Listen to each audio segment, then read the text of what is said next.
Assalamualaikum warahmatullahi wabarakatuh. Perkenalkan, kami dari kelompok 2 ingin mempresentasikan hasil diskusi kami mengenai interaksi obat hiperlipidemia yang diampu oleh dosen mata kuliah kami, yaitu Ibu Apoteker Hani Sartika Kamarudin, SSI MSI.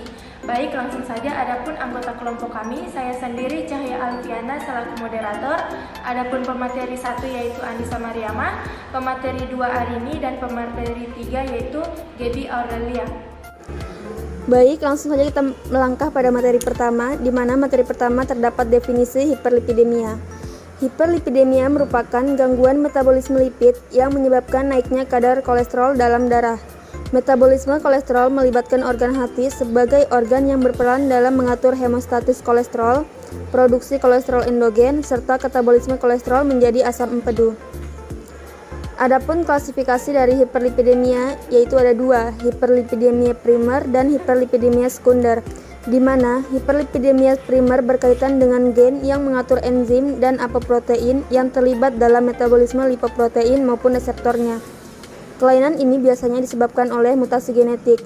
Selanjutnya, hiperlipidemia sekunder disebabkan oleh penyakit atau keadaan yang mendasari seperti penyakit tertentu, misalnya diabetes mellitus, hepatitis akut, gagal ginjal kronis, hipotiroidisme, dan sindroma nefrotik.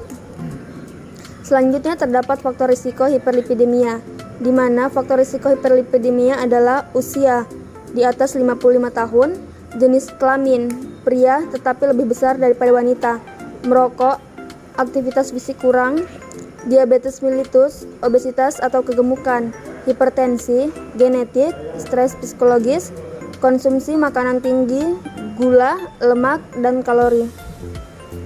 Adapun tanda dan gejala dari hiperlipidemia, yang pertama itu gejala umumnya tidak disertai dengan gejala atau keluhan tertentu. Keluhan tidak spesifik pada penderita, di mana mudah lelah, berat pada bagian tengkuk leher, pegal-pegal, lemas. Lalu di sini terdapat interaksi obat.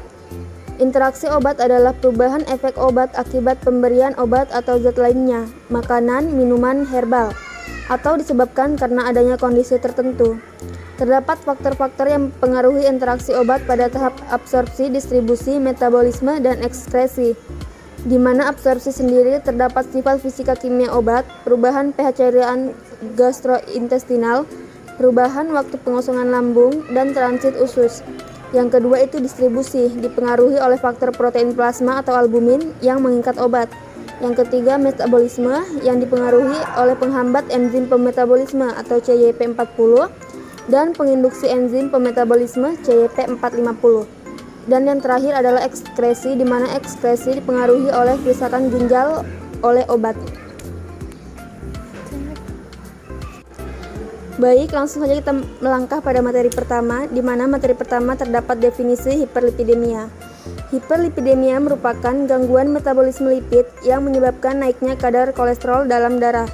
Metabolisme kolesterol melibatkan organ hati sebagai organ yang berperan dalam mengatur hemostatis kolesterol, produksi kolesterol endogen, serta katabolisme kolesterol menjadi asam empedu. Adapun klasifikasi dari hiperlipidemia yaitu ada dua, hiperlipidemia primer dan hiperlipidemia sekunder, di mana hiperlipidemia primer berkaitan dengan gen yang mengatur enzim dan apoprotein yang terlibat dalam metabolisme lipoprotein maupun reseptornya. Kelainan ini biasanya disebabkan oleh mutasi genetik. Selanjutnya, hiperlipidemia sekunder disebabkan oleh penyakit atau keadaan yang mendasari seperti penyakit tertentu, misalnya diabetes mellitus, hepatitis akut, gagal ginjal kronis, hipotiroidisme, dan sindroma nefrotik. Selanjutnya terdapat faktor risiko hiperlipidemia, di mana faktor risiko hiperlipidemia adalah usia di atas 55 tahun, jenis kelamin pria tetapi lebih besar daripada wanita, merokok, aktivitas fisik kurang, diabetes mellitus, obesitas atau kegemukan, hipertensi, genetik, stres psikologis, konsumsi makanan tinggi, gula, lemak, dan kalori. Adapun tanda dan gejala dari hiperlipidemia, yang pertama itu gejala umumnya tidak disertai dengan gejala atau keluhan tertentu. Keluhan tidak spesifik pada penderita, di mana mudah lelah, pada bagian tengkuk leher, pegal-pegal, lemas. Lalu di sini terdapat interaksi obat. Interaksi obat adalah perubahan efek obat akibat pemberian obat atau zat lainnya, makanan, minuman, herbal, atau disebabkan karena adanya kondisi tertentu. Terdapat faktor-faktor yang mempengaruhi interaksi obat pada tahap absorpsi, distribusi, metabolisme, dan ekskresi. Di mana absorpsi sendiri terdapat sifat fisika kimia obat, perubahan pH cairan gastrointestinal, perubahan waktu pengosongan lambung, dan transit usus. Yang kedua itu distribusi, dipengaruhi oleh faktor protein plasma atau albumin yang mengikat obat. Yang ketiga metabolisme yang dipengaruhi oleh penghambat enzim pemetabolisme atau CYP40 dan penginduksi enzim pemetabolisme CYP450. Dan yang terakhir adalah ekskresi, di mana ekskresi dipengaruhi oleh kerusakan ginjal oleh obat. Baiklah, saya akan membacakan materi kedua terkait golongan obat hiperlipidemia. Adapun golongan obat hiperlipidemia yang pertama yaitu golongan obat statin. Contoh obatnya yaitu simvastatin, atorvastatin, lovastatin, pravastatin, rosulvastatin, dan pitavastatin. Adapun indikasinya yaitu menurunkan kolesterol primer atau hiperlipidemia campuran. Mekanisme kerja statin adalah mengurangi pembentukan kolesterol di hati dengan menghambat secara kompetitif kerja dari enzim HMG CoX-A reduktase. Adapun golongan yang kedua yaitu golongan obat fibrat. Contoh obatnya yaitu gemfibrozil, fenofibrat, clofibrat, dan bezafibrat. Indikasinya yaitu hiperlipidemia pada pasien yang tidak merespon dengan cukup terhadap diet dan tindakan lain yang sesuai. Mekanisme kerja fibrat adalah mengaktifasi enzim lipoprotein lipase yang kerjanya memecah trigliserida. Selain itu menurunkan kadar trigliserida. Obat ini juga meningkatkan kadar kolesterol HDL yang diduga melalui peningkatan apoprotein A1 dan A2. Golongan obat yang ketiga yaitu inhibitor absorpsi kolesterol.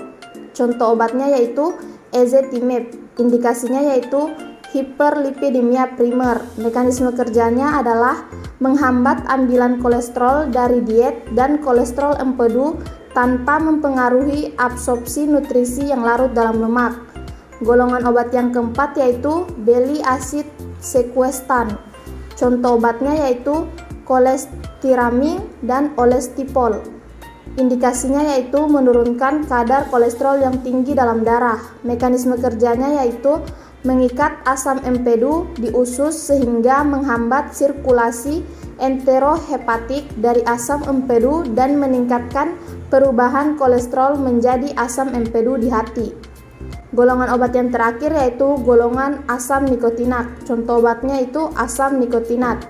Indikasinya yaitu menurunkan kadar LDL dan meningkatkan kadar HDL pada pasien dengan hiperlipidemia dan dislipidemia campuran. Mekanisme kerjanya adalah menghambat mobilisasi asam lemak bebas dari jaringan lemak perifer ke hepar sehingga sintesis trigliserida dan sekresi kolesterol FLDL di hepar berkurang.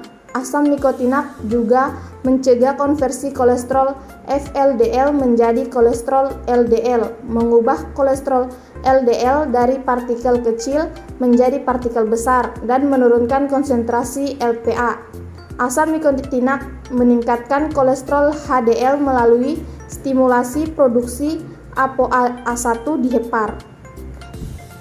Kelas selanjutnya kita akan melangkah ke materi ketiga yaitu interaksi obat, yaitu obat hiperlipidemia dan obat lainnya. Contohnya seperti simvastatin, karbamazepin. Mekanisme interaksinya itu pemberian bersamaan dengan karbamazepin dapat secara signifikan menurunkan konsentrasi plasma simvastatin dan metabolit asam aktif farmakologisnya. Mekanismenya yang diusulkan adalah induksi karbamazepin dari metabolisme CYP450-3A4 usus dan hati dari simvastatin dan asam simvastatin. Yang kedua itu ada lovastatin dan fluconazole. Pemberian bersamaan dengan penghambat kuat CYP450-3A4 termasuk agen anti jamur fluconazole dapat secara signifikan meningkatkan konsentrasi plasma dengan menghambat reduktase HMG-CoA. Atorvastatin yang merupakan substrat ioenzim tinggi tingkat aktivitas penghambat HMG-CoA reduktase dalam plasma dikaitkan dengan peningkatan risiko toksisitas muskuloskeletal. Adapun obat selanjutnya itu fenofibrat dan ibuprofen. Pemberian bersamaan dengan fenofibrat dapat meningkatkan konsentrasi plasma dan resiko efek samping. Obat ibuprofen merupakan substrat ioenzim CYP450, 2C19, 2A6, dan 2C9. Mekanisme yang diusulkan itu berdasarkan data in vitro adalah penurunan clearance karena penghambatan CYP450, 2C19, 2A6, dan 2C9 yang dimediasi fenofibrat. Adapun obat selanjutnya itu gempibrossil dan pioglitazone. Mekanisme kerjanya itu pemberian bersamaan dengan gempibrossil dapat meningkatkan konsentrasi plasma pioglitazone secara signifikan.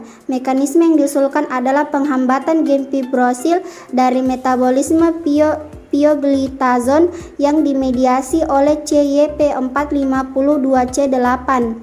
Obat selanjutnya lagi ada ezetimibe sama pectinidazole, yaitu pemberian bersamaan dengan pectinidazole dapat meningkatkan konsentrasi plasma dan risiko efek samping. Obat pectinidazole yang merupakan substrat dari transformers OATP1B1, OATP1B3, OCT2, OAT1, OAT3, MATE1 dan atau MATE2K.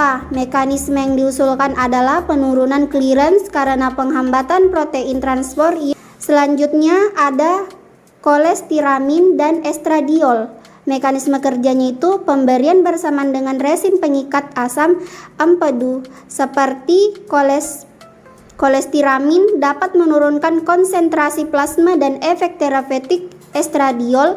Mekanisme yang diusulkan melibatkan penundaan atau pengurangan penyerapan obat oral bersamaan dengan kolestiramin. Selain itu, juga telah disarankan bahwa resin pengikat asam empedu dapat mengganggu daur ulang enterohepatik estrogen dan karenanya meningkatkan eliminasinya.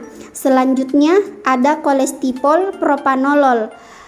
Mekanisme kerjanya itu penggunaan bersamaan dengan kolestipol dapat menyebabkan penurunan konsentrasi plasma propanolol hingga 50%. Mekanisme yang diusulkan itu mengikat propanolol oleh resin ini. Selanjutnya ada interaksi asam nikotinat dan glimepiride. Mekanisme kerjanya itu asam nikotinat dapat mengganggu kontrol glukosa darah yang mengurangi efektivitas glimepiride dan obat diabetes lainnya.